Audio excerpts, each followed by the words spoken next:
मेरे अपने बिजनेसमैन दोस्त हैं, वो अक्सर ये सवाल करते हैं कि यार ये 2 करोड़, 3 करोड़, 4 करोड़ रुपया हम रियल एस्टेट में लगाते हैं, 20% मिलता है, लेकिन मैं कारोबार में लगाता हूँ, मुझे 50% रिटर्न मिल जाता है या मुझे 40% रिटर्न मिलता है, तो मैं क्यों इन्वेस्ट करूँ? बड़ा जेन्युइन लगता है आपको ये चीज़, but realistically let's talk about this. क्या आपको ये पता है सुबह क्या होना है? इसलिए मैं कहता हूँ कि रियल एस्टेट जो है that is the best form of your life insurance.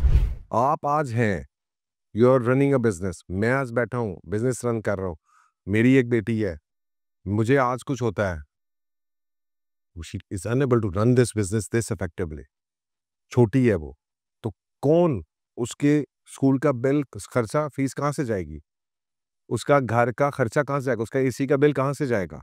उसके लिए मुझे कुछ पैसिव इनकम डेवलप करनी है। And the most important thing is कि तमाम investment advisors globally, Warren Buffett, Robert Kiyosaki, वो कहते हैं कि जी कि सबसे पहले द मोस्ट इंपॉर्टेंट थिंग जो आपने बिल्ड करनी है, वो सबसे पहले क्या बिल्ड करनी है? The first thing you do in your life, और इसका एक पूरा ये साइकिल है, इज एक्टिव मनी। ये आप करते हैं, दिस इज एक्टिव मनी, आप जनरेट करते हैं from your businesses, jobs, whatever. And what you're doing to generate active money, that is you are selling your time. Time बेचते हैं ना, बिजनेस में जा रहे हैं, कहीं पे जा रहे हैं। जब ये एक्टिव मनी जो है, आपने इसके अंदर से एक certain portion, not all of it, so you have to define कि यार इसके अंदर से 50% जो है वो मेरा एक्सपेंसेस है, 25% मैंने अपने बिजनेस के अंदर री इन्वेस्ट करना है, 25% मैंने अपनी पैसिव इनकम बिल्ड करनी है। सो यू, आप अपने बिजनेस को भी हर्ट नहीं कर रहे हो, but at the same time you are building a safe platform for yourself. ये सेफ प्लेटफॉर्म क्यों जरूरी है? इसकी क्या वजह है कि दुनिया के तमाम जो बड़े बिजनेसमैन हैं, वो always had a safety net. Because अगर आपके पास सेफ्टी नेट नहीं है, आपकी रिस्क एपेटाइट खत्म हो जाती है। For example, let me ask you, दो चीजें हैं। First, come in a mindset of a businessman who has no safety net but he is earning good amount of money, and उसके पास जो है 10 करोड़ रुपए की एक अपॉर्चुनिटी आई है। अब वो 10 करोड़ रुपए इन्वेस्ट कर सकता है, बट रिस्क चांसेस आर 50-50 कि 10 करोड़ रुपए लूज भी हो सकता है। बिजनेस में होता है लूज, बिकॉज उसके अपने बिजनेस के अलावा कोई रनिंग इनकम सोर्स नहीं है। उसका रिस्क एपेटाइट, आप अगर उसके शूज में है, and then think of another person जिसकी डिपेंडेंसी बिजनेस के पैसे से नहीं है, वो पैसिव इनकम से अपनी नीड्स पूरी कर रहा है।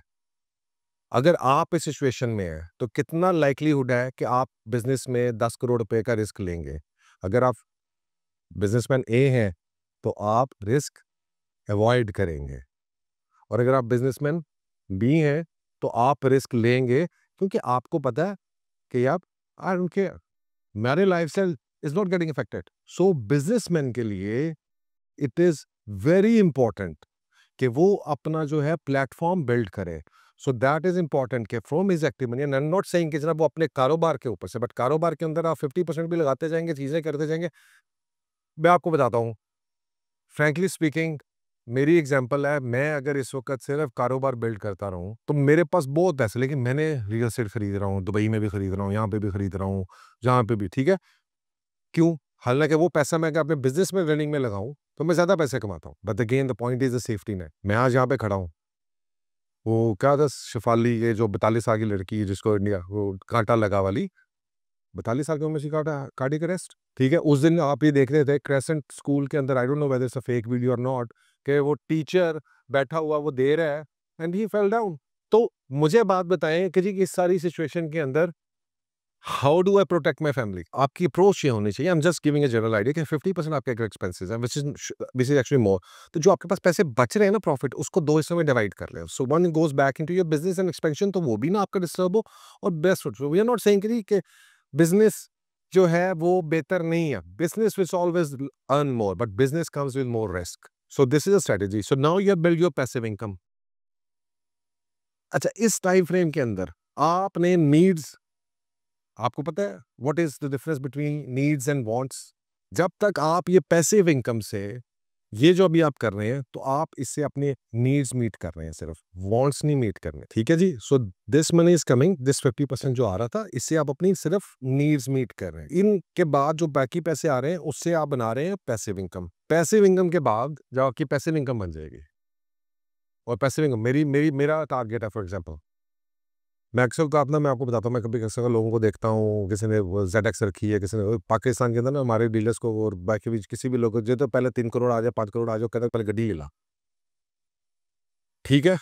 तो मैं 5 खरीद सकता हूँ उस तरह की, लेकिन मेरे पास नहीं है। और ये भी मैं बताऊं कि दिल भी करता है, it is very hard to keep yourself from doing that, क्योंकि मेरा जो पहला गोल है ना, वो क्रूजर नहीं है। मेरा पहला गोल है कि 50 लाख रुपए की रेंटल इनकम। अब जब 50 लाख रुपए की रेंटल इनकम आ जाएगी, मैं हर साल एक क्रूजर खरीद सकता हूँ इस 50 लाख से, और ये पैसा मेरा अलहदा सेव है।